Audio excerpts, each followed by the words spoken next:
lack confidence, you'll remain the one who misses out.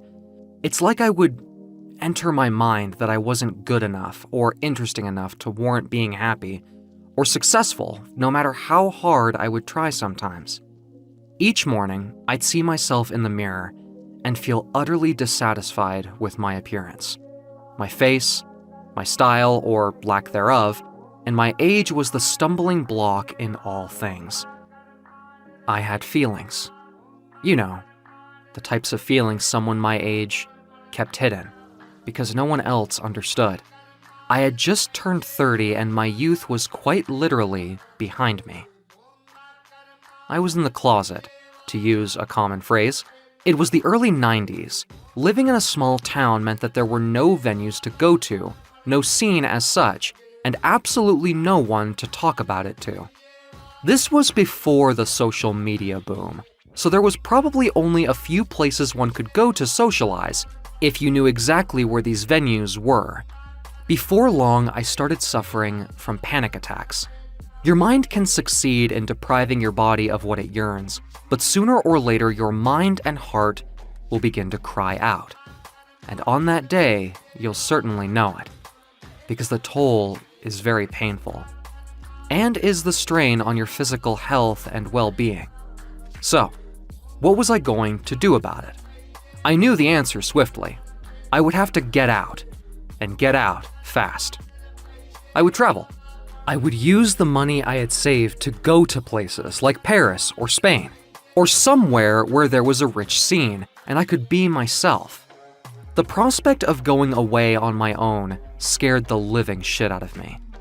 But these anxiety attacks were getting more and more frequent. I had to do something. So I did. I had to break free. I had to stop other people from controlling my life and my thinking and decision-making. I had to stop my own mind and my thoughts from keeping me back and constantly keeping me grounded. How did I know that this quick decision to venture out is what finally changed me? Oh, yeah, it changed me all right. It changed me forever. It changed me in such a way that I would not have recognized myself either had I managed to pass my future self in a corridor.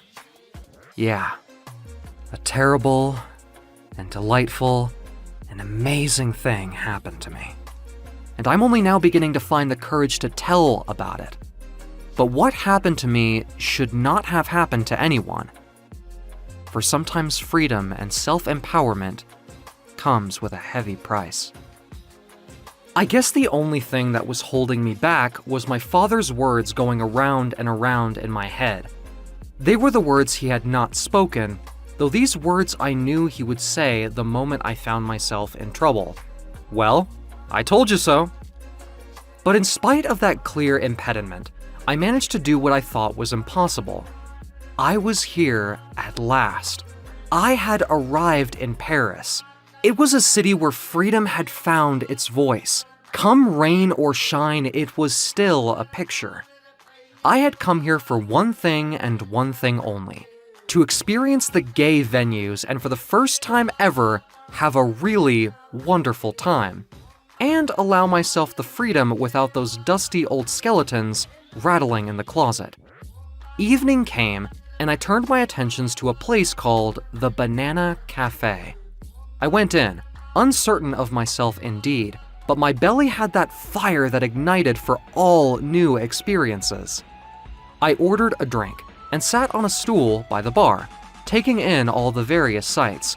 There was a young crowd here, almost the same age as myself, but most of them dressed much more flamboyantly than I was used to.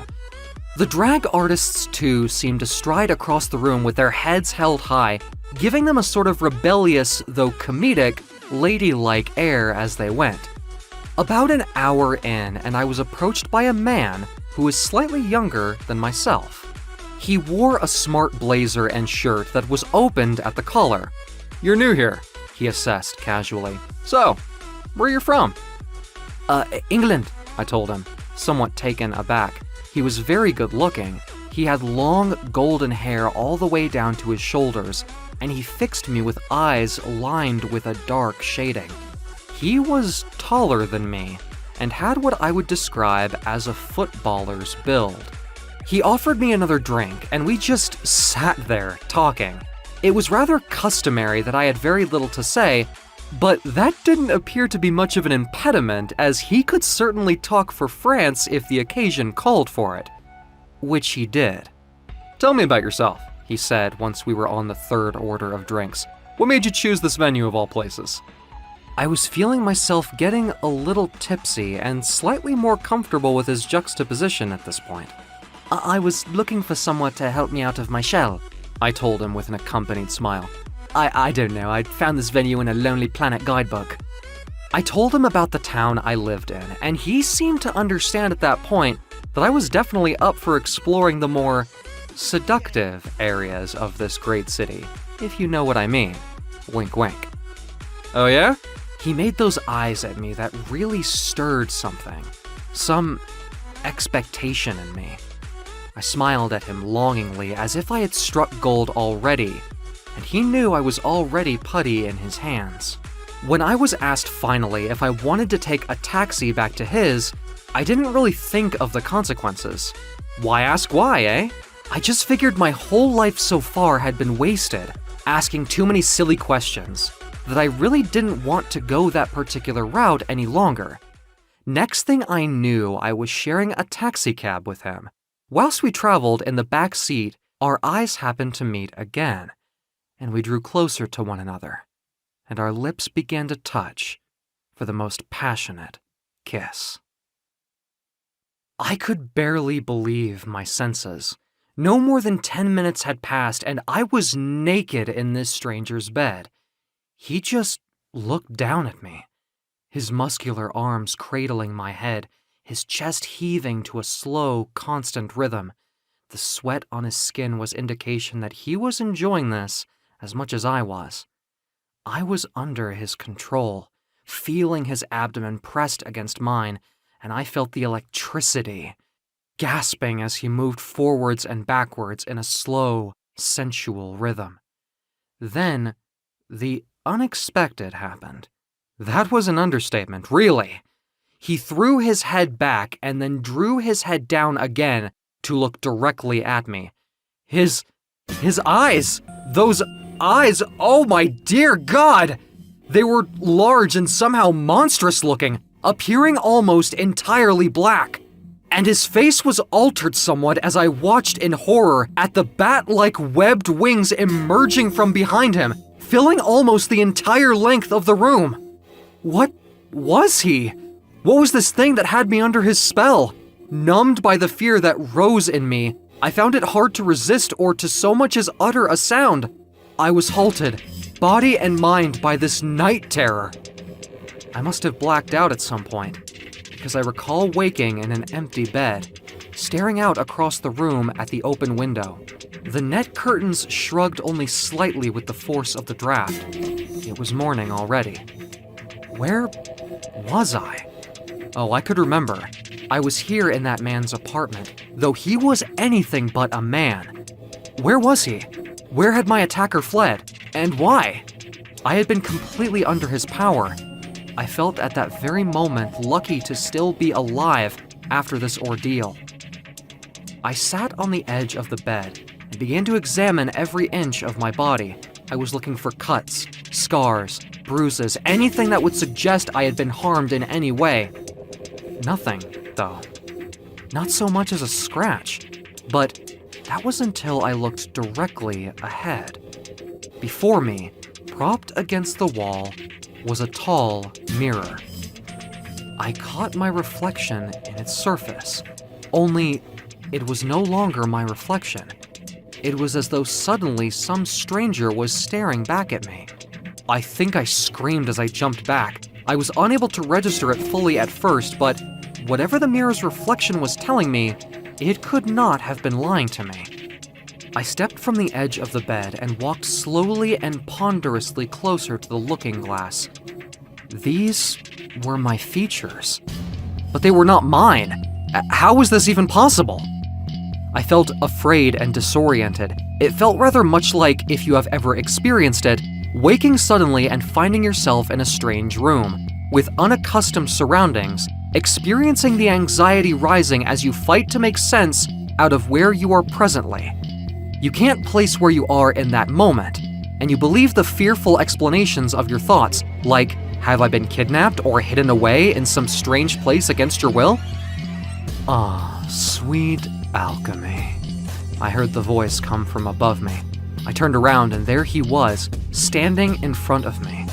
Why, you are my latest work of art, he said with a broad grin. What are you? I stammered as I lost my footing suddenly, stumbling backwards. I am your maker.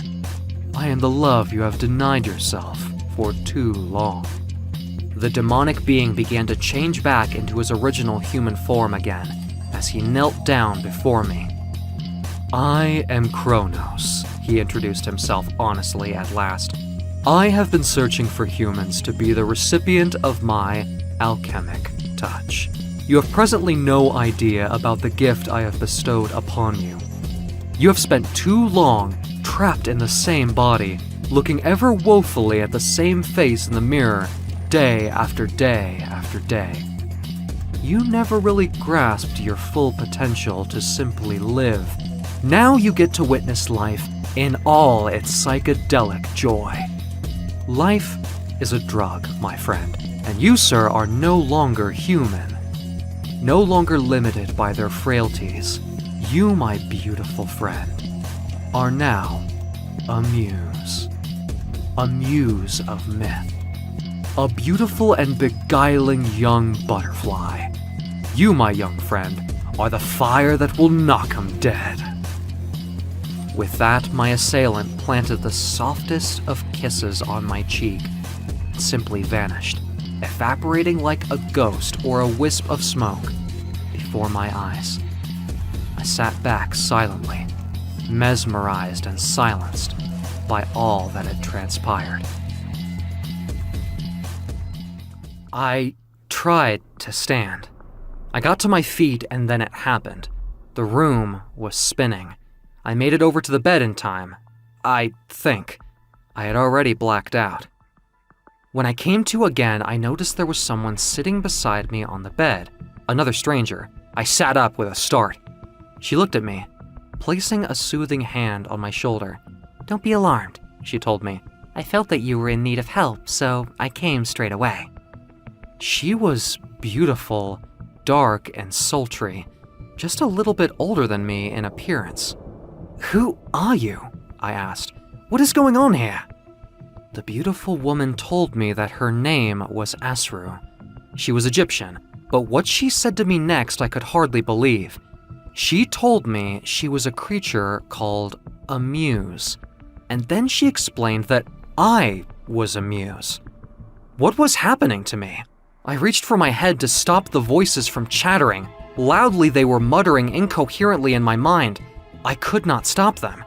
"It's okay," she said. "It will pass. The voices you hear, they are the thoughts of all the city's artisans as they sit in their creative musings. These artists are your nourishment. It is their afflatus you need in order to survive. You are a muse, just like me. The voices you hear are merely the call to the afflatus, a call to nature that you must heed in order to gain strength and sustenance. It is how I was able to find you, by hearing your mind as you slept. It was crying out for help. I came and gave you some afflatus, enough to pull you from imminent death." All I could think at this point was that all this was some elaborate joke. Then again, it was just a little too elaborate. "Sit back," she told me. "Breathe, and I shall bring you more remedies. You are fine, but you need rest after your ordeal."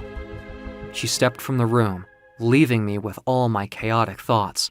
She had removed the mirror, I noticed. Maybe I had dreamed that part about seeing a different reflection. Maybe that strange but beautiful face staring back at me from beyond the glass was nothing more than a drug-induced hallucination. But I couldn't recall taking any drugs. I had some alcohol, nothing more.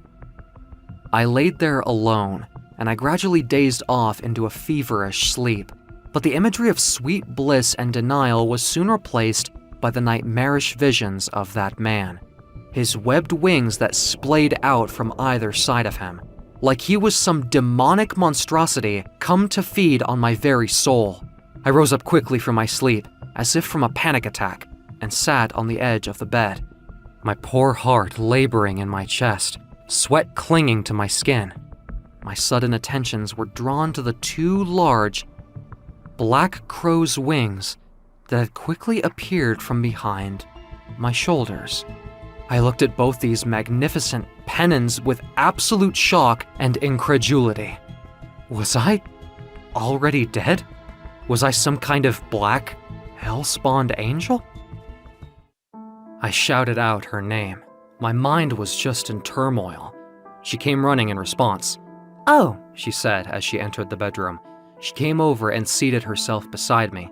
"It's perfectly natural," she said, and suddenly loosening her own wings. They emerged from her back like two tawny feathered shapes. They were molted like an owl's, whereas my wings were black like a raven's. "What is this?" I panicked. "All muses have wings," she replied. I began to cry. I cried so much I never thought I was going to stop. "What am I going to do?" I asked between sobs. I can't go back home like this. What am I going to do?" I felt my wings begin to recede and slowly fold away into my skin. Asru then placed a supporting hand on my back. "You cannot go back to your life as though nothing has happened," she told me with her soothing voice. "But you can come with me. I am your friend, Robert. I will provide the support you need until you can properly support yourself and come to terms with what has happened on your own. Okay?" I felt at that vulnerable moment like thrusting my arms around her. I continued to cry. That was all I could do. A month went by, and I was beginning to realize more and more that I was indeed a muse, a creature of myth. My original face and identity were gone. The mirror soon reminded me of that major flaw in my transformation. In fact, my identity kept on changing. From one month to the next, my face seemed to be in flux. Don't know why? Even Asru seemed to be utterly without explanation as she held the looking glass to my face. Maybe these were just my powers. You know, a mythical ability that was unique to me and no one but myself possessed it. The power to change my looks. Though it was more of a curse than anything. It came upon me involuntarily. For the past few weeks, I had wanted to phone my dad. I wanted to tell him that I was safe and that I was okay, but how would I have explained this? Realistically, he would never have understood. I didn't fully understand it myself. Asru gave me the best advice. She told me to take it a day at a time. She also said to me that there was some fun to be had out of all of this, and she winked. "Look at yourself," she said, holding the mirror before me. "You're drop-dead gorgeous. You should have all the men lined up outside the block right now. I'll tell you what will cheer you up. I'm going to get you all dressed up, and tonight we'll hit the town." That afternoon, we went out clothes shopping. She took me to the best and most expensive places in Paris. Must have tried on nearly all the shirts and trousers in the city. The looks I received off both men and women in passing was distracting. Was I that attractive? Was I another harlequin just passing through with a winsome face for every occasion? When we had come home, I collapsed on the settee, exhausted. "Now time to rest," she told me with a smile. "Tonight, we paint this town red." We both went out around about 8 in the evening. I was excited, I had to admit. I also had to admit to myself, at least, that this was the very first time in my life I felt comfortable in my own body. I was a catch, a stunner in tailored clothing. I had never felt this good in all my days. I was a muse now, with breeding. And if the truth be told, even the girls excited me. I wanted to try it all. I wanted to drink, dance, and fall in love time and time again. I had the pick of anyone I fancied. The old human me would have denied himself these thoughts, The old me would have shied in some corner somewhere and would not have been noticed by anyone. Not the new me, though. Not a bit of it. I felt so alive. Asru went to the bar and left me to my own devices. She must have realized I would have needed some space. I looked about me, weighing up the talent in the room. Like I said, I liked the girls, but I honestly liked the guys more. Such animal attraction. The beautiful strength and the masculine contours of their bodies. The ones with the bad boy haircuts really drove me to distraction, and their eyes as they noticed me joining the activity. Outstanding. I knew it wouldn't be long before at least one of them moved on me. A guy had removed his shirt and began gyrating his hips behind me, wrapping his strong arms around me. I smelled his aftershave and it smelled as sweet as passion. A second guy came over and then I had two dancing for my affections. What a night this was. I admit I have gotten a little tipsy. Okay, all bullshit aside, I got very tipsy. I woke up the next morning with a hangover. Even worse was the fact that I woke up somewhere that I could not identify. Not the first time this has happened, granted. I took in a sharp breath as my eyes scanned the room. Feeling rather panicked, I shot up in bed. It was then I noticed I was fully clothed. Where was I? What was I doing here? I got up and went to the door on the opposite side of the room. Looking out, I saw a landing and some stairs to the left. I went out onto the landing. Gingerly, my heart was pounding in my chest. I did not like this feeling at all. As I walked to the end of the landing, I heard a man's voice and looked down over the banister. And there, in a sizable living space, stood a young, hot redhead dressed in a white dressing gown, holding a paper in one hand and a mug in the other. "You're awake," he said. "Yes, I am," I said a little awkwardly. Where am I?" He smiled. "You're here. This is my flat. You were out last night, if you remember. You had a skinful and you kept asking for someone called Asru? Then the security guy walked to chunk you out. I thought you were in no condition to get yourself back to wherever it was you were staying. So I drove you back here, and I got the extra guest room ready for you." "I see," was all I could muster at that moment, and thank you. "I'm Hugo, by the way," he introduced himself finally. "What's your name?" "Robert," I answered, rubbing my brow gingerly. "Okay, Robert. Why don't you come downstairs? Sit down, make yourself at home, and I'll get you a drink. What do you want, tea? Coffee?" I asked for a coffee and aspirin, if he had one. While Hugo was in the kitchen, I began checking out his place. His pictures he had hung on the wall, his wooden carvings on the table, all seemed to envision a tone of homoeroticism. Then there was his bookshelf that was filled with novels, with titles like The Lord Won't Mind, Giovanni's Room, and Call Me By Your Name, and The Seagulls. And there amidst all these modern titles was Oscar Wilde's collected works. It's a good read, especially the novel. The only novel Oscar wrote, actually. I turned my head and there he was, standing with my coffee and an aspirin for my damned headache. I picked the remedy from his open palm and swallowed it with the aid of the hot beverage. "Thank you, Hugo," I said, smiling. "That's quite all right, Robert," he replied. "Or would you prefer Bobby?" "Why would I prefer that? I hate the name." Hugo tilted his head and shrugged. "It suits you. I think it sounds sweet." "I don't," I asserted, looking like I had heard something ludicrous. Okay, Robert it is. But I think old Oscar there may disagree with you on that point." "Why? Know him personally, did you?" I asked glibly. "Oh, intimately," he told me with an emerging smile, letting me know he was intentionally having me on. "In fact, I'm in the throes of writing a biography on him, as well as piecing together a lecture on his many post-humanist works. For example, I absolutely adore his novel, The Portrait of Dorian Gray. Ever read it?"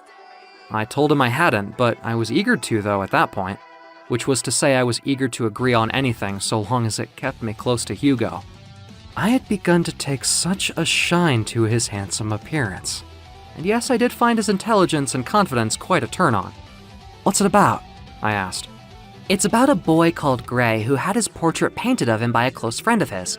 But every year that passes, for every sin that young Gray commits, his portrait takes on a life of its own. It becomes wholly animated, adopting all the scars, the blemishes, and the bruises, even the ravishes of old age, turning into the most wicked, twisted, evil portrait in existence. While the young Dorian Gray himself remained youthful and beautiful and innocent for decades, his own painting bore all the dreadful hallmarks of evil and decadence. Gray would have lived forever as an ageless immortal. So, what happened? I asked. Fear and guilt got the better of him. He destroyed the painting and, in so doing, destroyed himself. The enchantment was lifted, and young Mr. Gray simply aged and died. I hated the thought of that. In fact, it was the very thought of Oscar's portrayal of guilt and an enchanted youth that made me think about my own strange situation. Had I not been made immortal by the touch of a craftsman's hand, it would not have bothered me as much. But I felt guilty of so much. Had my portrait been hanging in some hidden room somewhere, would I not have taken the torch to it and set it on fire, breaking the curse forever, like young Gray had? You don't have to look so worried, he told me finally and laughed. It's only a story. No, I smiled a little awkwardly. I've been going through some problems at the moment, and then waking up in a stranger's house this morning. I really don't remember what happened last night. You don't have to explain. We all get drunk from time to time. You're quite safe here, by the way. I felt an overwhelming feeling come over me suddenly. I moved over to embrace him.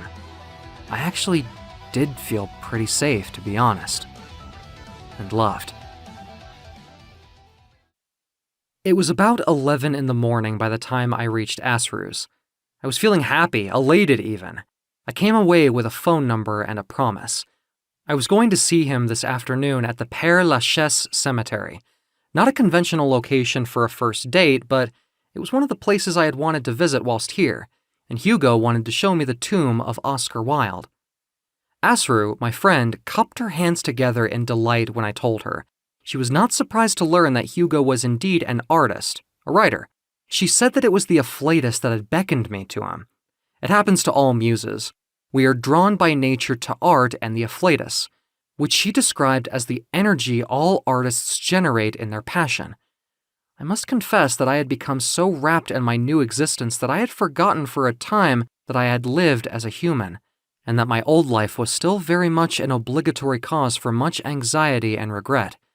My father must have been beside himself with worry by now, wondering if I was going to return home.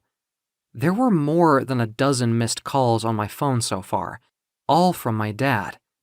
But I would not accept the call. How could I explain what had happened? How could I begin to tell him that I wasn't even the same person anymore? Hell, I wasn't even the same species. I didn't mean to sound glib, but wasn't it the truth? I didn't want to dwell on consequences. I wanted to be free from pain, free from guilt. I wanted to fall head over heels in love. Was this selfishness? Was I a bad person for letting the people who loved me suffer like this? I looked at the phone beside me for a moment. Then I took it in my hand and chucked it in the waste bin. I needed a new phone anyway, as well as a new number. It had turned 5 in the afternoon as I approached the cemetery. Hugo was standing, waiting for me there, and we embraced each other like lovers. I thought you wouldn't come, he said to me and smiled. Why? I asked. Well, I believed I was out of your depth and you'd probably change your mind about meeting me. Don't be silly, I told him. You are nothing of the kind. If anything, I was worried I was a little out of your depth. I guess I haven't really been feeling myself lately. I saw the look of concern in the twinkle of his eyes. Family troubles, I guess, I said with a smile. I know those. A few years back, my father and I had a big argument and he shut me out. Do you know what it was over? Subject matter. He could never stomach the fact that I was gay, but the fact that I wrote about sex was probably the final nail in the family coffin. After I brought my first boyfriend home, he threw me out. What can I say? He was a total art critic. He gave a hoot of laughter which was short and full of bitter irony, but he recovered as he looked me in the eye finally. Sometimes it's just best to take all that guilt, bullshit, wrap it in a blanket, and just toss it away where it belongs. Because in the long run, it'll do you no good. I nodded my reply straight away. For the first time, it felt like I had found someone who understood me. For a second, I didn't want to hold back. For a split second, I wanted to tell him everything that was going on in my life. But I couldn't. Could I? And I wanted my Hugo to accept me for what I was. Why? Because I felt like that he understood. I wanted desperately to believe. I wanted to think I could hold nothing back and that he would accept it without condition. But this was merely a fantasy, and I knew it. We went on talking as we entered the cemetery. This place was full of beautiful stone architecture and carvings. The Gothic stillness and silence here were married to the sense that one felt alive and creative, as well as the feeling that one was much in the flow of it all. It was as though every literary vampire had knelt and had brooded here at some point, and Oscar's tomb was no less amazing. It was a large carved stone with what looked like a dozen or so kisses had been planted on its surface. He put his arm around me as we stood, admiring the thing. "You know," Hugo began, "Jacob Epstein, the artist who came up with this design, had originally envisioned two young men with their heads down in grief, looking at the empty stele. But Epstein disregarded that in lieu of this design." "Thank you for coming with me today," I told Hugo suddenly. "I've really enjoyed your company." "That's quite all right," he said, looking intently at my eyes, holding my chin gently between thumb and index finger. He drew ever closer. I closed my eyes as our lips met. We stood and we kissed for what seemed like forever. It felt like the most natural thing. It was as though I instinctively knew what to do next, and it was more than sexual. More than what humans felt when aroused. I discovered the call of his afflatus, and he was willing to empty it, to give it freely to me, like it was his to sacrifice. What is the afflatus? Putting it simply, it is the energy that is derived by thought, feeling, and dream. It's more than simply an abstract. It was the power given substance by his heart, his feelings, and his fertile imagination. I alone could see the energy of the afflatus as it emerged from the pores of his skin, entering me, feeding me the life force I needed. He was the artist. I was his muse. In this world, it fit together like two perfect shapes. Our lips finally parted, and in that broken connection there remained a sacred bond, deeper than the seas and older than time. I felt like I was no longer new. I was humbled by the timeless majesty of it all. Midnight approached and we parted ways. We agreed to meet up again. There was a small amusement park which was to be our next location for a date. I walked away smiling, feeling that the world was a perfect place. As I passed through a residential area, my attentions were drawn suddenly to an open window, 2 flights up. I noticed the net curtains gently moving in the breeze. A baby was crying. That was when I felt the next step of my natural behavior, like it was calling to me. I stopped walking. I stood perfectly still in the street. A solitary streetlight offered enough illumination for the afflatus I had collected to ascend to its target. It raised from my skin like a cool vapor, climbing higher and higher, then entered the open window into the room where that child lay crying. After a few moments, there was no sound at all. The young child had taken what I had collected and had absorbed it fully. This, I had come to realize, was the task of the Muse. This was our legacy. We were like bees collecting the pollen and spreading it to the garden, offering it fresh growth. The child would take the afflatus, freshly plucked, and would later develop, becoming perhaps the next Picasso or the next Rembrandt or Muller. Maybe one day he or she would grow into the next musician or sculpt artist. Most important, he or she would shine and pass the torch to a new generation. This was the true power of the afflatus. When I got home that night, I dreamed happy dreams of every good thing I had accomplished. There was truth in my being, and the fruits of it outweighed any lingering guilt I may have harbored. I was now one of the Muses, a creature of weight, an angel of worth. In the end, was that not what it was all about? Living and finding validation in your life? I woke the next day feeling rested. I got dressed, went down the stairs, and said good morning to Asru.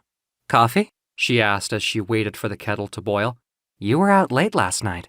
Do anything nice?" "Please," I answered, and I wasn't out all that late. Anyway, Hugo and I just walked and talked most of the night. He really is a lovely guy.